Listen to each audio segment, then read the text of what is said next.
There is a rehab I was working with, and I found there people called sex addicts. They don't even put them with everybody else. They kind of seclude them because of what they can do. Because for them, anytime it is that. So I sat with them for a conversation, and they were telling me how they got addicted. It was through porn. They used to watch pornography, and one of them was with us at campus, a very serious lawyer, and he ended up there. A Christian, I think I would start with that. It's something I'm very proud of, but also a mentor, a mother, a friend, and a sister. Very many things. I think I wear very many hats, but the most important for me is to know Christ and serve my purpose here in this world. What is your purpose? My purpose in life, I know, is to pass on everything that I know until I'm empty. And so I've learned very many things that I'm able to pass on. I'm able to mentor others who are coming up, the young people. I am able to teach some of the skills that I have learned along the way. I am able to make policy where necessary.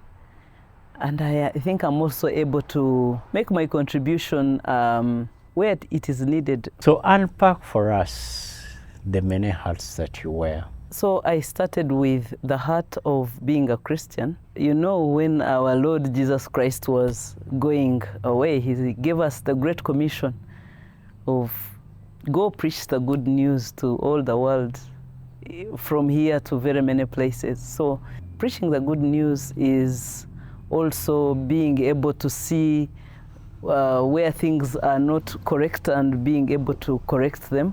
Generally wearing the heart of Christ while you're here, because he says we are his ambassadors. So I am acting as an ambassador in that capacity as a Christian. Number two, at my age, you think about what God has been able to allow you to do, what God has been able to save you from, and for what purpose. So for me, I think that the other heart is being a mentor, mentoring young people, especially young girls. That for me has come as a main purpose, because growing up, everybody has their experiences growing up. But sometimes you look back and you think, if this person did not show me the way, if this person did not tell me that this was okay, I could have been lost. I give you an example.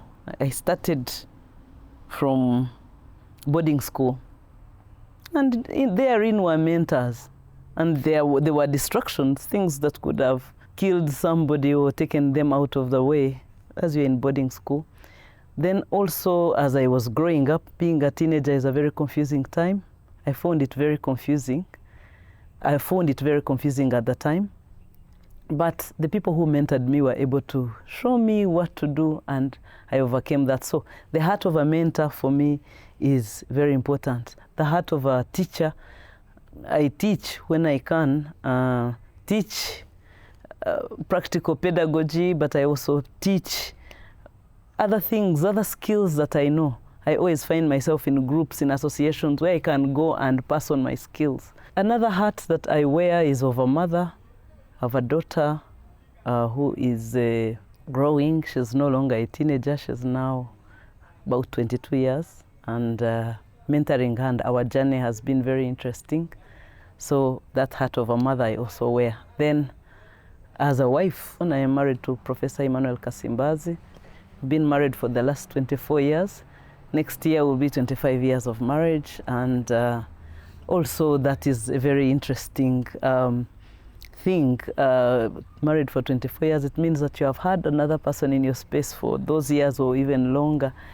And what that does is that it doesn't leave you the same, being able to share your life with somebody and learn from them, and they learn from you, and grow together, travel together, do things together, annoy each other. All those things have happened to me in this thing called marriage, and I really recommend it. Of course, another hat that I wear that is interesting is I come from a family of 12, so I have very many siblings. I always tell people I have 8 sisters, and like, oh, all those sisters.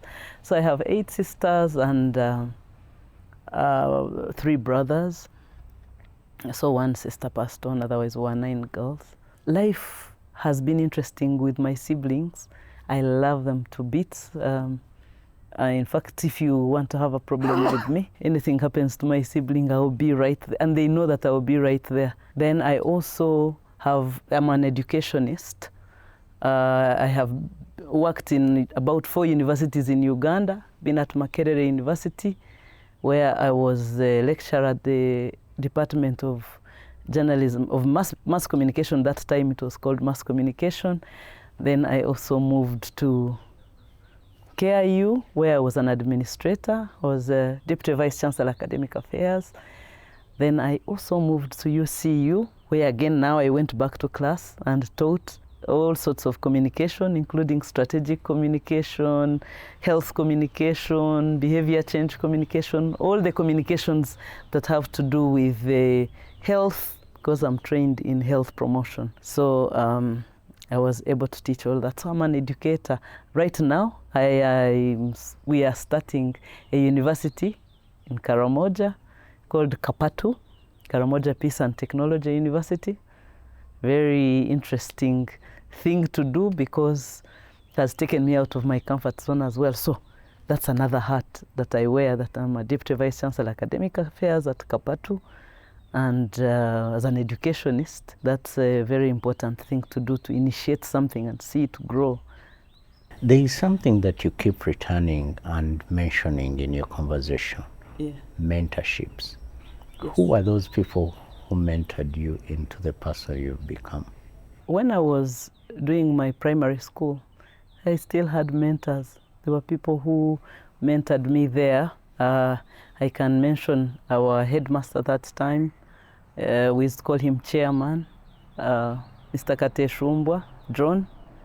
He mentored us, and sometimes through caning, but he wanted us to be the best versions of ourselves.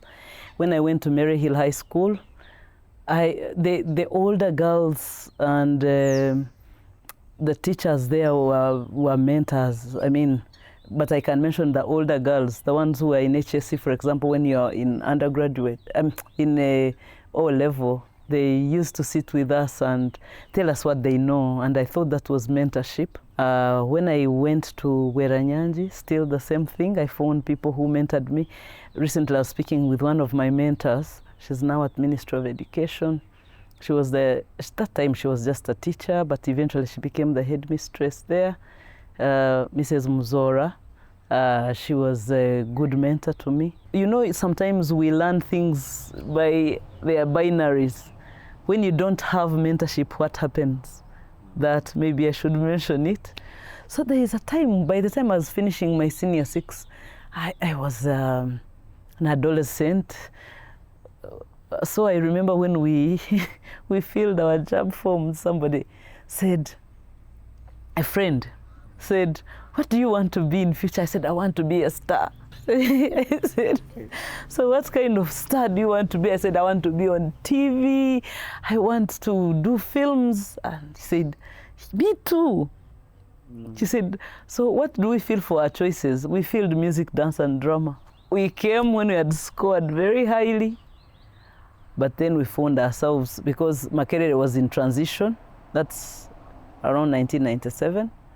So they wanted to make Makerere University private. They would give you a course that you asked for, maybe in an era like that, and then you pay for the one you want. And that's how Makerere was transformed to private. And then we ended up with MDD. At first we thought we had made mistakes, and so we didn't want to be at MDD, myself and my friend. But eventually we said, let's embrace this. We embraced it, and we went to music, dance, and drama. And we used to dance there in the compound, play kadingidi. I remember all those things. And I learned from them, but not only learning from them, least did I know that, you know, God had a plan, because eventually I've used music, dance, and drama in very many things. It has made my story to come full circle with music, dance, and drama. So I don't think it was a waste of time. God knew what he was doing. It is us who were guessing. So that came from mentorship. So at that time I regretted. I thought if I had a mentor, I would have chosen law or mass communication, which I wanted that time, because it was also taking me to TV. So I wanted to be on TV. So I didn't get what I wanted, but I ended up with what I needed. But that was a lack of mentorship that I can point out. Then at Makerere University, I was mentored by a lady. She's now a professor, Professor Monica Chibita. Actually, she's the one who invited me to come to Makerere. I was telling people that sometimes when you have good mentors, you don't even look for work. Your mentors will place you in places.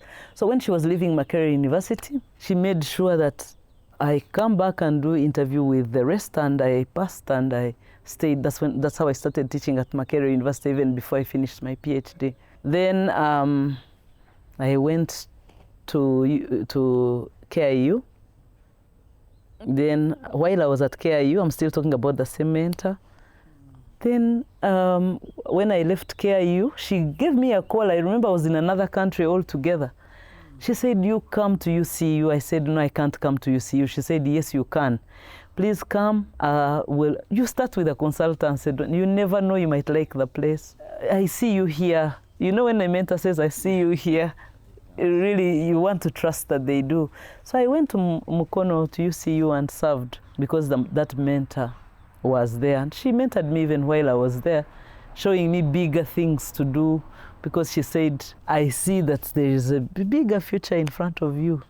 Don't settle. Although I want you to do work here, but don't settle. Keep searching, and you will find other things where you can put your services to use. I don't want you to come to retirement and with regrets. That's what she is to say. You can imagine what mentorship does. Gets you out of your comfort zone, pushes you to be the best version of yourself. And how have you reciprocated that as a mentor? I told myself from after I'd graduated with my PhD, but even before I graduated, every time I saw an opportunity, I would make sure that other girls behind me, either the ones I studied with, the ones who were in my sphere of influence, I made sure that I communicated that opportunity so they could also go and become better. So I have mentored many girls. I go to secondary schools, go back to my former secondary schools. If you ask me for pictures of all the places I've been to many schools, starting from Masaka, going to all the way to West, East. I've gone to different schools in Uganda, mentoring, but also wearing another hat that I can talk about later. Yeah, so but mentorship for me means showing somebody what they would never have known that is of advantage to them, that can build them and make them better so that they serve better and also pull others. Because we're in Africa, if we don't pull each other, usually people fall through the cracks, you meet them, life is hard. If such people were mentored, some of them would come out differently, I think. Which are those key nuggets that you give out for those mentees? When I mentor somebody, I tell them that I might not need anything from them, but let them play it forward. Let them do. If they are coming to thank me profusely for what I've done, I say, okay, pay it forward. Go to another person, go to another girl who might need what you have. Every girl has something they can give you. I'm also calling myself a girl, meanwhile. Every girl has something that they can give out and to other girls. Even those you think are very well off might need something from you, but pay it forward. So that's a nugget number one. Always remember where you have come from and go back and give. But if you have also freely received, freely given, freely received, but freely received, freely given again. So if you receive something freely, also give it freely. Number two, don't also only look at people who are in your, what can I call it? You know, people in society also have levels. You can say, if I'm doing mentoring, I will go to people of this caliber, but not this caliber. even that caliber actually needs you more than this caliber, because this caliber probably have choices. They have people they can run to, but that caliber that has no choice, that is how you would find me in Karamoja. That's another caliber. I didn't study from there. I probably went to different schools than they did. I know I have friends who are different, but now I know that caliber, those girls in Karamoja, the ones you see on the street, might need somebody to come out and give something that can get them from the place they are and to another level. These things, when we give, we don't expect them back. It's not a reciprocal thing. So don't say, you hear someone saying, hey, what I did for them, Masma, they can't now also help me back, you know? Then you are not mentoring somebody. Then you were creating a debt that you want paid back. If I use my words, my everyday words, that sounds wicked. Because the other party did not know that they have to pay back, you know? You did it as if it is from your heart. Now it's something that they must pay back. When you mentor somebody, please don't go back to look for reciprocity. Rather, let them be. And you know why I'm saying this? People have, in Africa, this is how it is. People have brought nieces and nephews into their homes, trained them. When they get out, I don't know whether they expect that they should keep bringing gifts and all that. No, let them go and try out their lives. You have given them the baseline they needed. Let them go and try out their lives. And I tell you, as night turns to day, they also always get other people from places. It's a cycle, it's always there. You share from a very benevolent cup. Who filled you with that love? Are those lessons from your mother, your father? My mother. My mother was a very giving person. As a matter of fact, I have mentioned 12 children, but our home was full of cousins and people. She would even go and talk to their father. Remember, that time for me growing up, some parents would say, why educate a girl? A girl is a waste of time. She will get married. And so she would go to such homes and pick their children. I don't know how she would convince them, but she would pick their children, relatives, and they would all be at her home. So she was a giver. Even when we had grown up and we'd buy things and bring them home, people would line up to receive. So she gave such that I didn't know to what end, but when she passed on in 2010, I saw all sorts of people crying for her, people I'd never met, and they were saying, this woman mentored me. I'm saying, but she never went to school. I said, no, you don't have to go to school, see me. It is because of her. Like, I had even never met you. Like, yes, we are from another generation, you don't know us. And for me, that inspired me a lot, because somebody who was able to give of herself, to teach people things, new things, when she herself had never been to any formal kind of schooling, it means that that person would have been an excellent leader had she gotten some more exposure. So, but apart from that, also being a giver. She gave until she had nothing, but hoped in God always. And that kind of giving has stayed with me for sure. When you look back at your life, paint for us the picture of the homestead in which you are brought up and how those formative years now play a role in shaping the person you become and playing out your professional work. I grew up in a place called Runyinya in Shema. Runyinya, Chigarama is the sub-county, then Shema is now the district. It used to be the county. It is on the western end, that's Kasese route.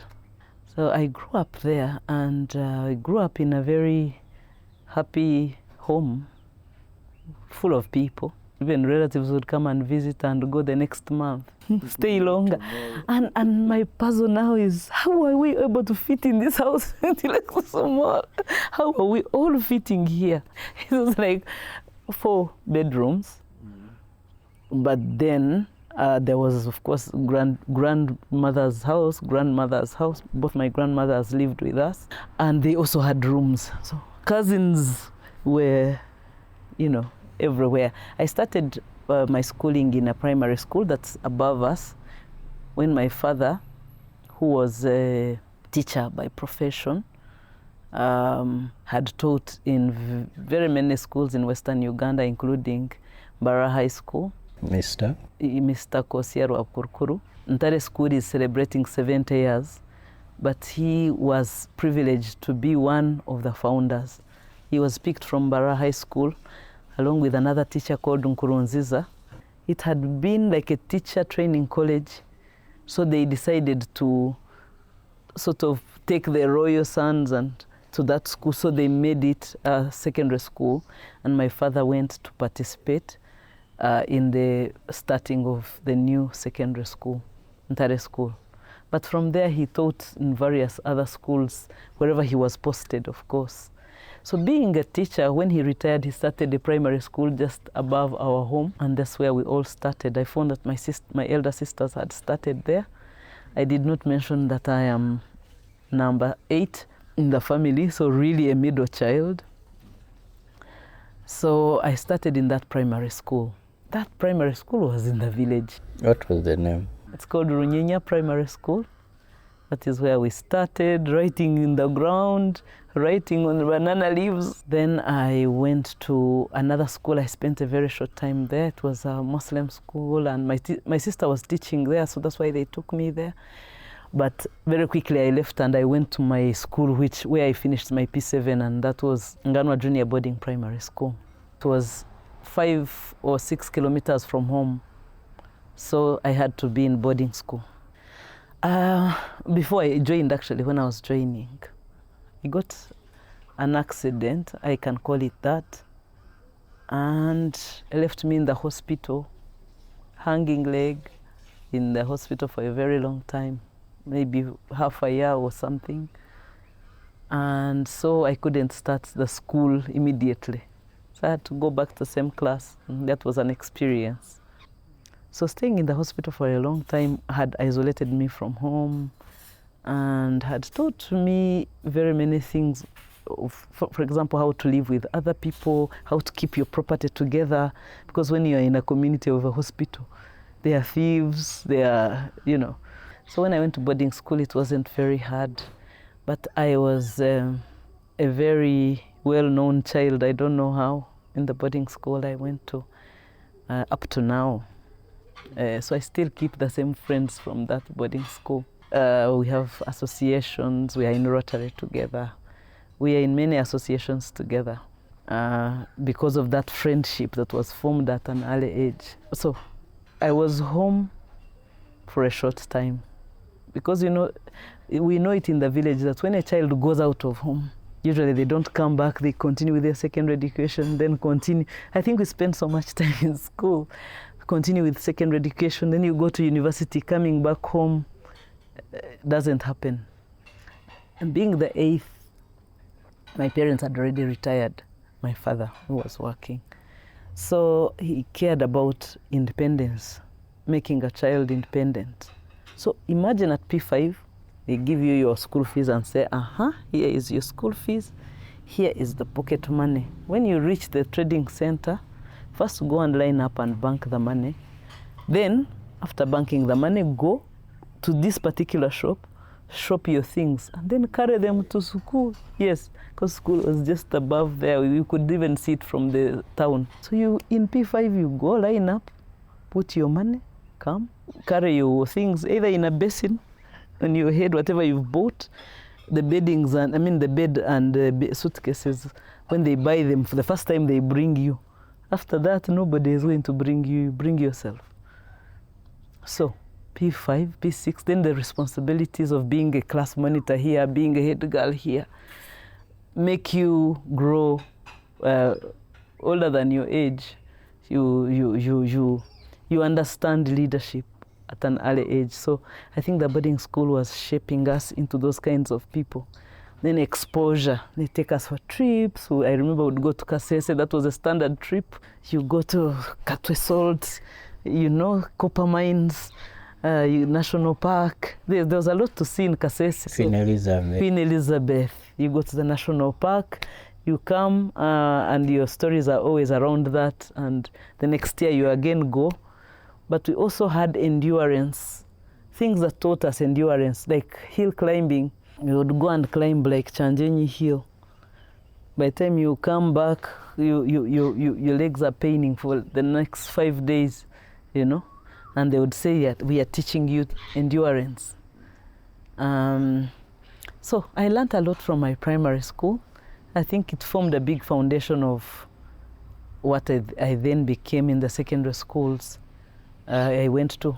Where you sit, do you ever see yourself, or have you seen yourself in a particular girl from your mentees, and how best have you connected and brought the best out of this person? The people I've mentored closely have already come to the university. The ones I mentor, if you go and just speak one day at the school, and maybe even if the child remains in touch, it's not the same as the child in your space. So I have seen myself, yes, in some people at university level. That happened a lot at Makerere University because I was teaching undergraduates and also postgraduates, but undergraduates. By the time someone is at postgraduate level, their characters formed and everything. Although some would want you to show them opportunities, it's not the same thing. For me, the mentoring is shaping somebody's way of thinking to come from a small way of thinking to a big way of thinking with big questions like, have you ever seen yourself doing this? But that's what I see. No, I was also once like this. And that kind of mentoring is what I'm talking about. So yes, I've seen myself in some of the students. I have directed them to spread their wings because the way I saw myself was not to sit in one place and just take what life throws at me. It was to reach out for opportunities, even the ones unknown, through other people who have them. That is what I tell students whenever I find them. That is what I tell mentees whenever I am with them. We are working on something, I always tell them, don't settle. It's life, if you settle, you die. Because you're going to be like a factory worker doing the same thing and you'll be bored. I was mostly a bored child, so I didn't like to do boring tasks. I think that's in my character. So I want to do things which are dynamic, because as soon as things get boring, I start thinking of changing a job or moving to something else. So for me, seeing myself in them now, they have better opportunities than I would have had at the time I was their age. Why? Because the world has changed a lot. If there was no internet and telephone, now there is. And there's a mobile and it's in your hand. You can reach the world from the comfort of your home.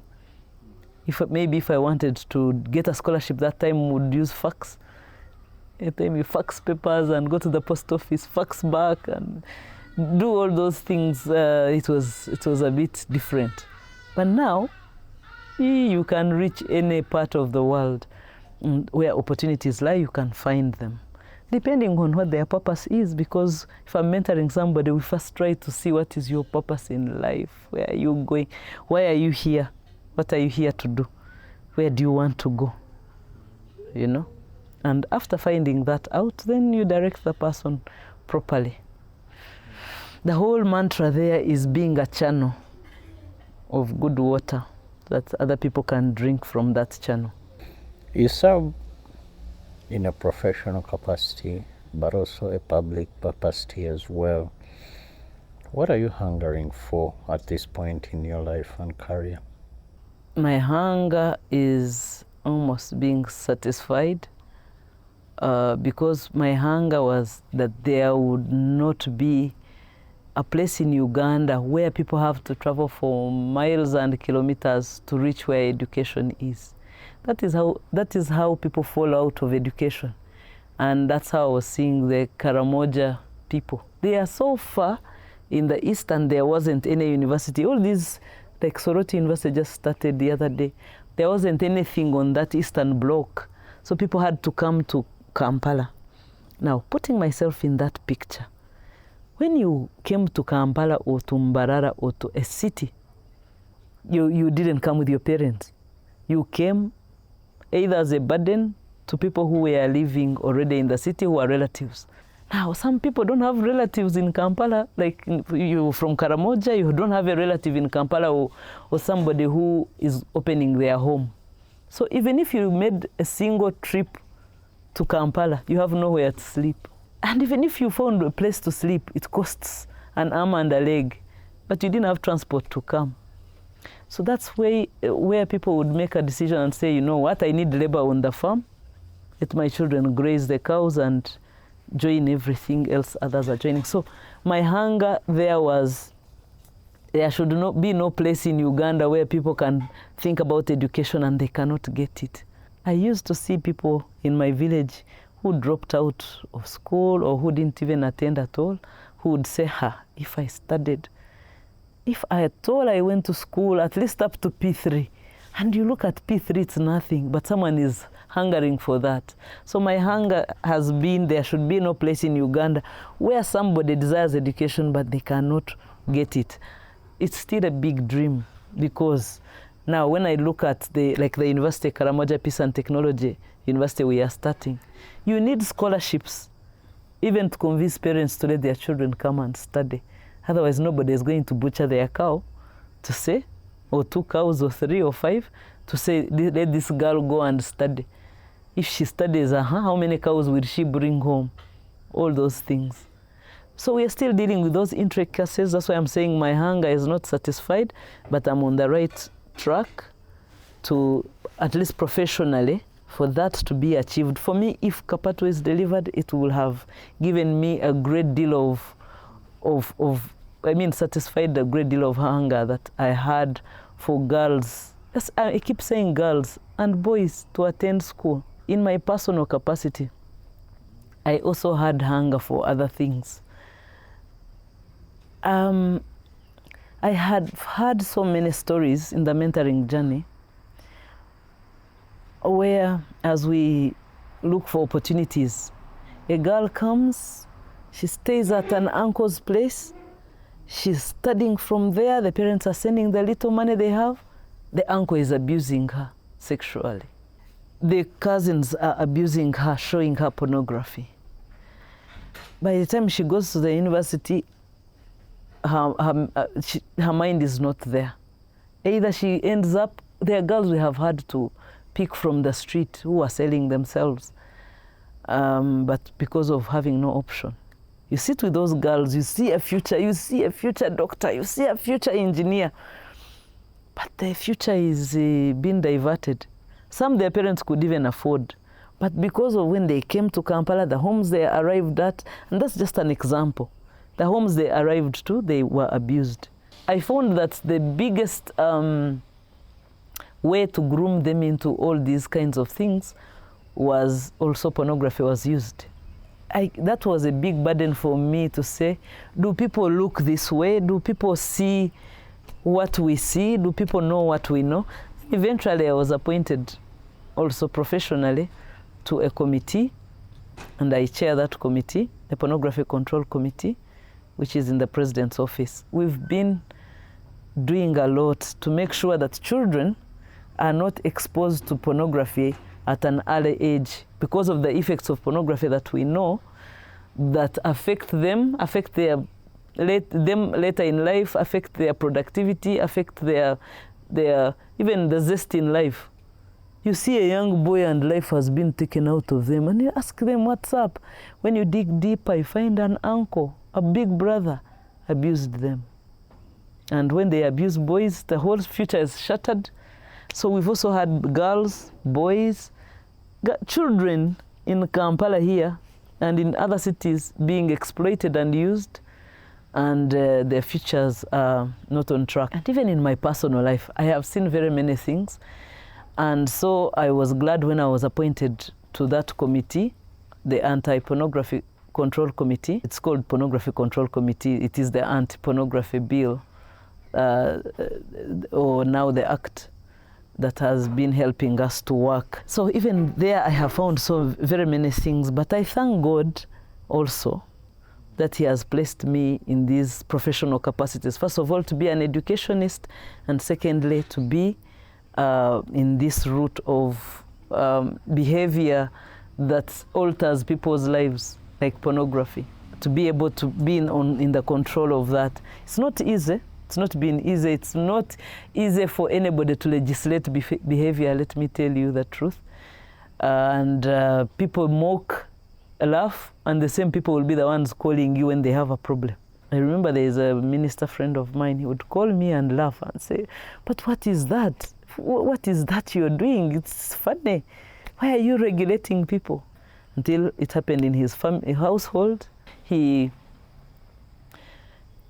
was involved with somebody other than his wife, and the nudes of that person were put in the open for all to see, and it was linked to him. So now he had to come quietly and scared to have this conversation, to say, what do we do? How can you help us? So we've had also a lot of that, revenge porn, revenge pornography, where people are in their intimate moments with people, and then take pictures or do videos, and these videos come to the public sphere. And now we have to pick up from there with the victim and with the perpetrator who outs the videos in revenge. Maybe he has been scorned, or he has been dumped, or she has been dumped, and she says, let me punish this man, or let me punish this woman. Recently, we even had an MP whose nakedness was out there in the public view. The poor man came out and said, that's AI. And many people now are using AI as a scapegoat. But it wasn't AI, it was him. And so we found out such things. We've tried to deal with such things.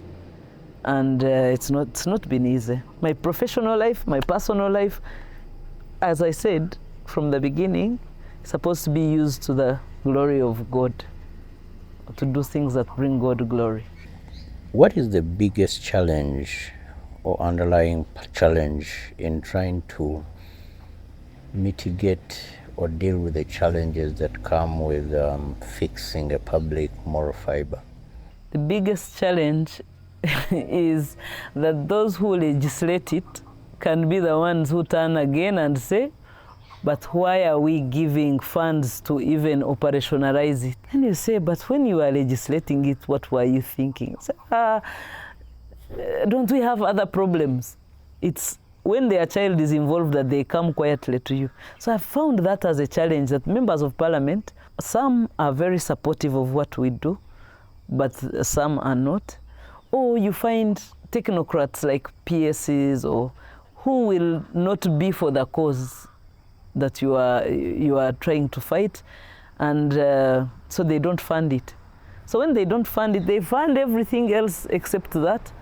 And then if it's not funded, then even if you go in your personal capacity and try to do things, they will ask you, why are you trying to assist government? You're not supposed to assist government. Actually, I think there is a law against that. Don't assist government, to go only when government sends you. And so that stalls the work. And you find there is no alignment with what government is doing and how you could do your work. The how. You find it is different. For them, they work in quarters.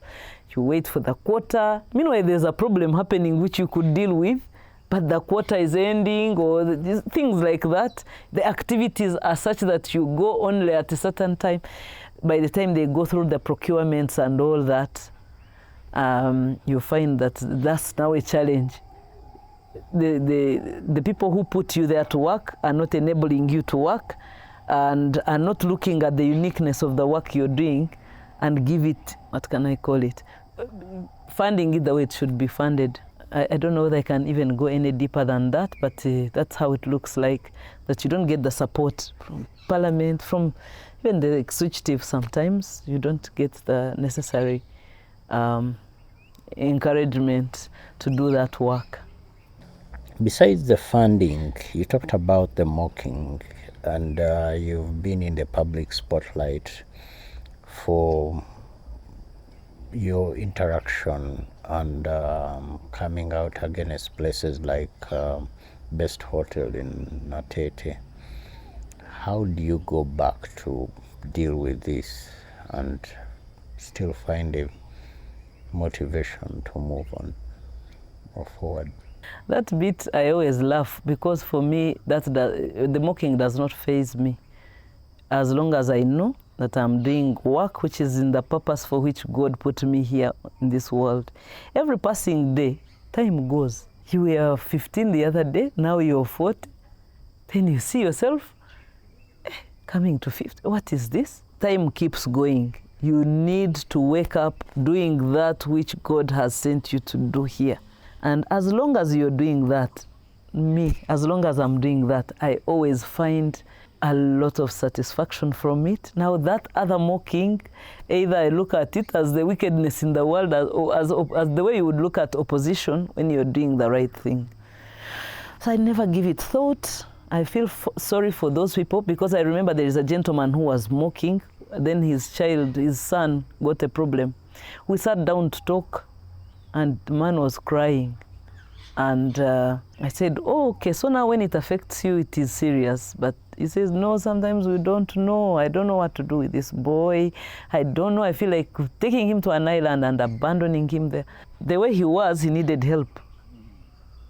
But when he was mocking the whole bill and the whole thing, he was really, and he was a very prominent person. He was saying, do you think I should take him to China for some course and just leave him there? He remains in China.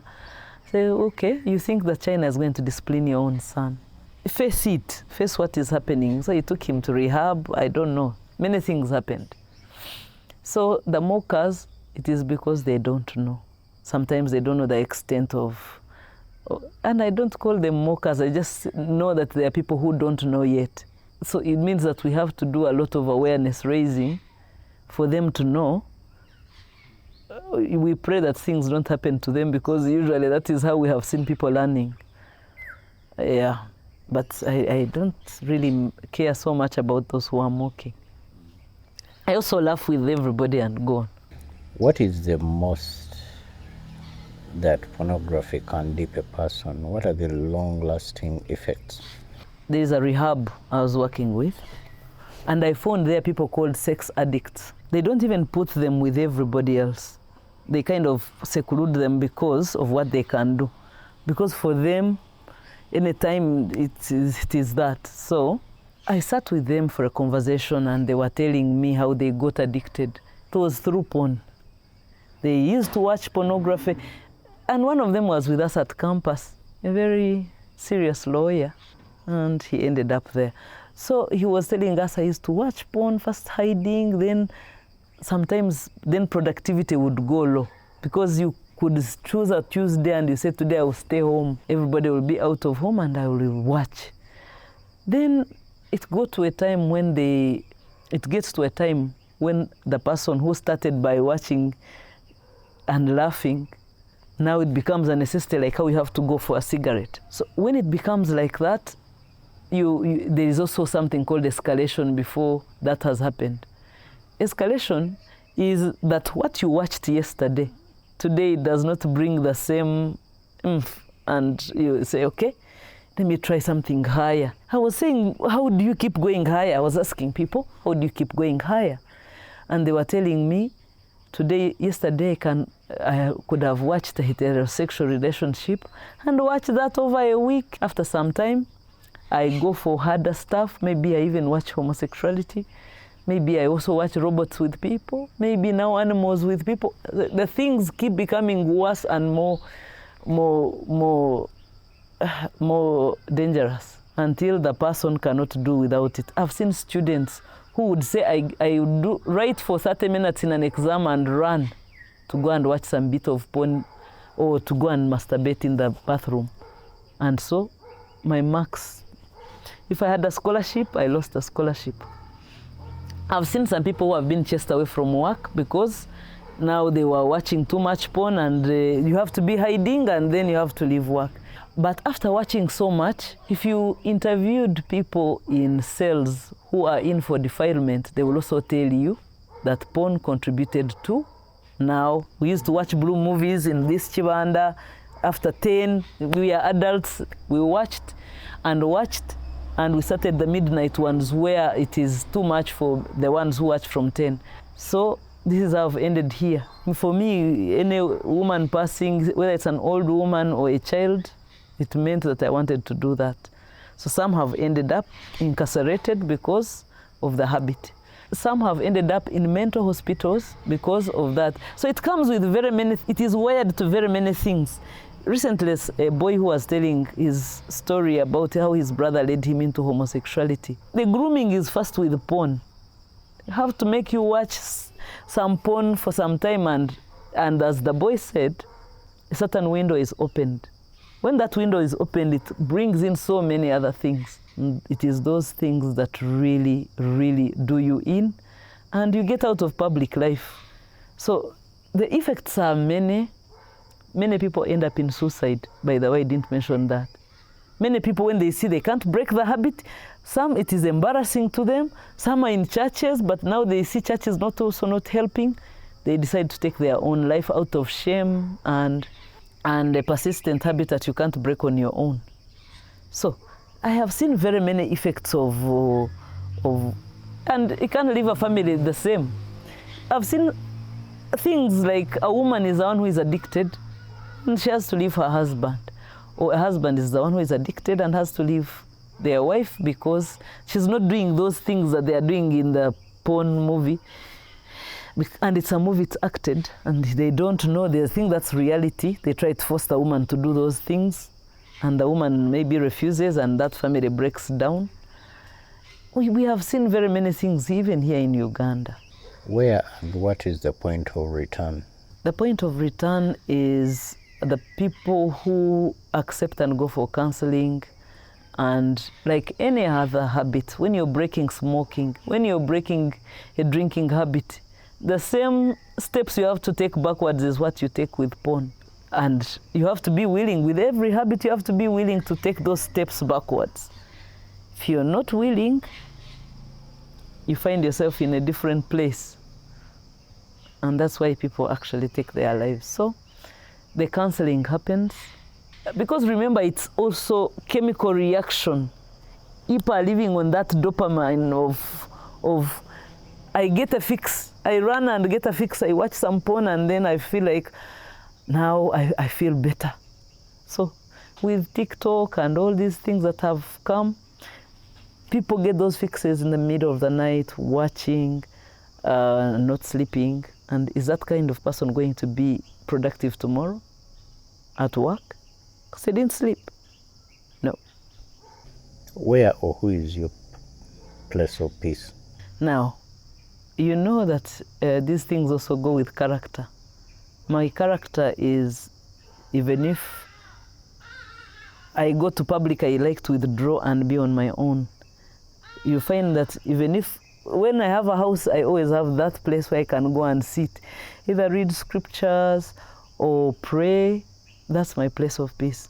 Prayer, scriptures, and knowing that I'm at par with God in whatever I'm doing. And I know how I am at par with God or when I'm not.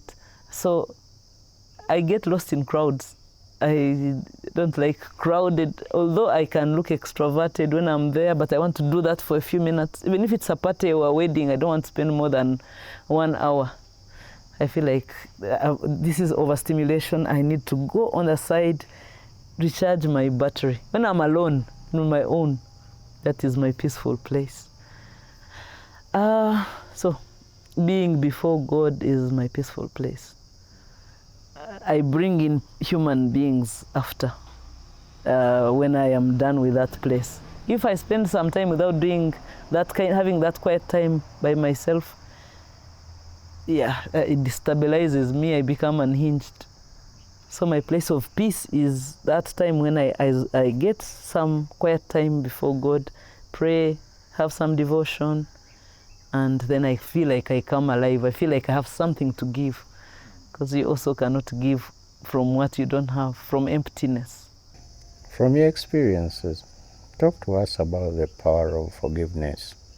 From my character, forgiveness, as long as I say something out, it stays there, it ends there. But before I have said it out, I'm really angry and thinking of the different ways this person should get their punishment. It's when I go to that place that I have talked about that I can go cry. So forgiveness is in two parts. Sometimes I need the forgiveness. I'm the one who has wronged somebody. Or I feel like I've done something that is unbecoming before God. There I will go and read my Psalms 51, pray through it, even if it means lying down. I am very easy to ask for forgiveness. It's not hard for me. But also when a person wrongs me, I don't want to keep it for long because it's interfering with everything. This is what I'm telling you. If I can go before God with unforgiveness, I also feel like I'm not hearing anything from, I'm not connecting. So why would you make me not connect? So I make sure that between me and you, the connection comes back so that I can connect very well with God. So I find that forgiveness is a very important thing. Very important thing, because it gets you from a certain... See, there are places I didn't want to go, but you will take me there. There is a realm that is here. We are eating food. We are that realm of dealing with people in everyday life. Now, when I'm telling you that I'm before God, I always want to go to another realm where things are different. Now, when I have unforgiveness, I can't go there. So I'm punishing myself. And I would like to be in that place always. So I endeavor to make sure, even if I call you, even if we are shouting or screaming at each other, we scream, and then we know that things have ended, then I can move on. But keeping quiet and holding you for a very long time, I think that I have learned that is where most diseases are made, because your cortisol gets higher, and then you start, those autoimmune diseases, most of them also come from being angry about something that you can't express. So I don't like that place of unforgiveness. So anger comes to all of us. You can be angry, I will do anything. If I can do it in prayer, you say, I go through spiritual warfare, start fighting and breaking things. But it should go. I should be free. And for me, my freedom is very important. So, anger, no. Don't keep it for a long time. Forgiveness, do it like you would take medicine to get healed of something that is disturbing you. Do it as quickly as possible. Don't keep anger. When you keep it, it's eating you, not them. And I would like to be well. Thank you.